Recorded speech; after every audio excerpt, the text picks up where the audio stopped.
Halo semuanya, Assalamualaikum warahmatullahi wabarakatuh. Sekarang, bagaimana? Kalau hari ini materi kita adalah tentang novel. Novel itu tentu saja berbeda dengan cerpen. Apa itu novel? Novel berasal dari bahasa Italia, yakni novella, yang berarti sebuah berita ataupun sebuah kisah. Tentu saja, cerita di dalam novel lebih kompleks daripada di dalam cerpen. Menurut Kamus Besar Bahasa Indonesia, pengertian dari novel adalah karangan prosa yang panjang mengandung rangkaian cerita kehidupan seseorang dengan orang di sekelilingnya dengan menonjolkan watak dan sifat setiap pelaku. Nah, apakah kalian sering membaca novel? Coba sebutkan novel apa saja yang pernah kalian baca, apakah itu novel populer, novel sejarah, ataupun novel khusus untuk remaja. Memang ada bedanya. Ya iyalah ada bedanya. Jadi dari berbagai macam judul novel itu sebenarnya bisa dikategorikan ke dalam beberapa jenis. Yang pertama, novel berdasarkan benar atau tidaknya sebuah cerita. Terbagi menjadi dua, yakni novel fiksi dan novel non-fiksi.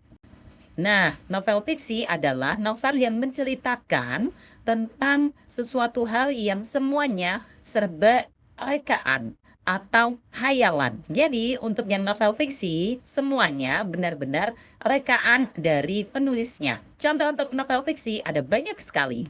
Yang paling terkenal dari luar negeri misalnya ada Harry Potter. Kalau yang di dalam negeri ada Dylan dan Milea. Bu, itu kan bukan novel, itu film. Jadi, cerita-cerita film tersebut itu diangkat dari sebuah novel loh. Lanjut, novel non-fiksi. Novel non-fiksi itu adalah novel yang bercerita tentang kehidupan nyata, baik penulisnya maupun waktu, tempat, suasana yang diceritakan di dalam novel. Contoh novel yang berdasarkan kenyataan. Ada novel Laskar Pelangi yang menceritakan tentang kehidupan masa kecil penulisnya, yakni Andrea Hirata. Selanjutnya, jenis yang kedua berdasarkan ceritanya. Yang pertama adalah novel romantis.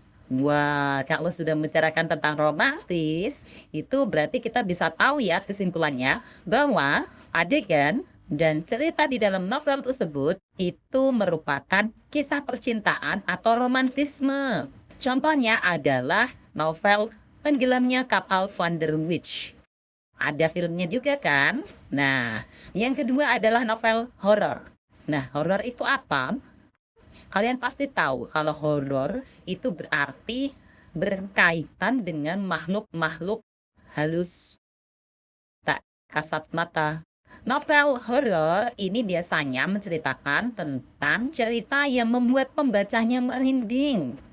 Contohnya, kalian pasti masih ingat ada cerita KKN di Desa Penari karya Simple Man. Nah, walaupun itu berasal dari sebuah tweet atau tulisan di media sosial kemudian dijadikan novel. Pokoknya novel-novel yang isinya tentang makhluk-makhluk halus itu biasanya berjenis horor. Lanjut, novel yang ketiga adalah novel misteri. Novel misteri itu berbeda ya dengan novel horor. Kalau novel horor itu kan tentang makhluk halus. Tetapi kalau novel misteri itu lebih kepada pemecahan sebuah kasus atau permasalahan. Novel misteri menyajikan sebuah kasus atau kejadian yang perlu diungkapkan kebenarannya. Jadi mirip-mirip seperti cerita-cerita dari detektif.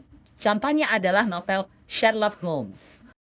Selanjutnya ada novel humor. Nah, novel humor ini sangat ringan karena inti ceritanya adalah tentang kekonyolan atau kelucuan tokoh dan adegan-adegan di dalam novel tersebut. Contohnya ada novel karya Raditya Dika yakni Kambing Jantan. Di situ Raditya Dika menuliskan cerita dengan sangat apik dan penuh kekonyolan. Selanjutnya ada novel fiksi sains.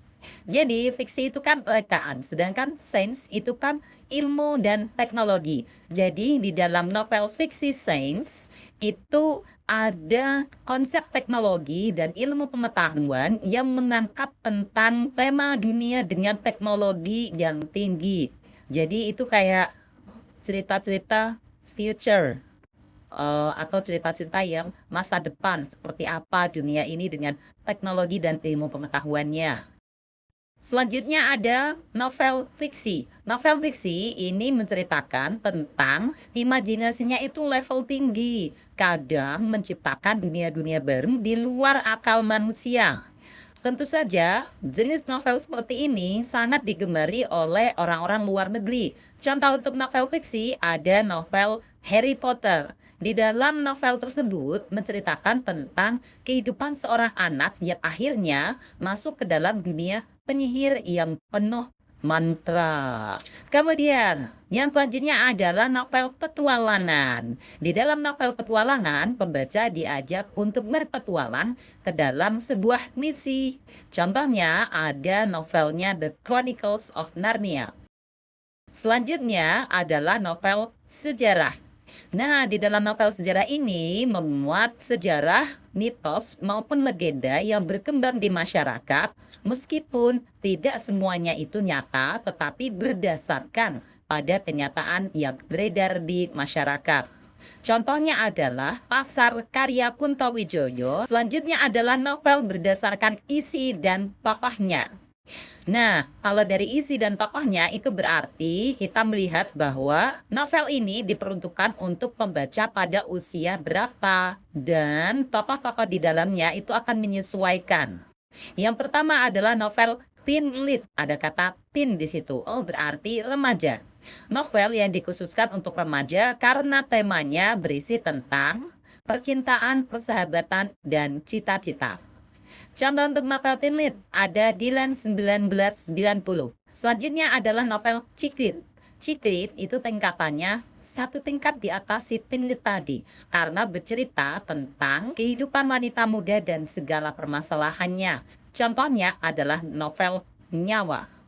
Selanjutnya adalah novel Metropol, berisi tentang kehidupan wanita kosmopolitan dan berkutat dengan kehidupan perkantoran. Bisa jadi tentang karir, percintaan, maupun tentang ambisi. Contoh novelnya adalah Rahu Kertas. Selanjutnya adalah novel Som Lit. Som itu adalah lagu, berarti novel yang berasal dari lirik lagu. Jadi lirik lagunya diubah menjadi novel.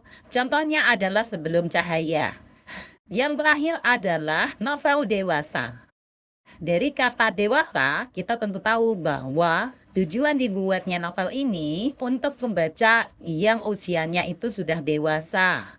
Jadi permasalahannya juga sangat kompleks dan diperuntukkan oleh orang yang sudah mapan pemikirannya.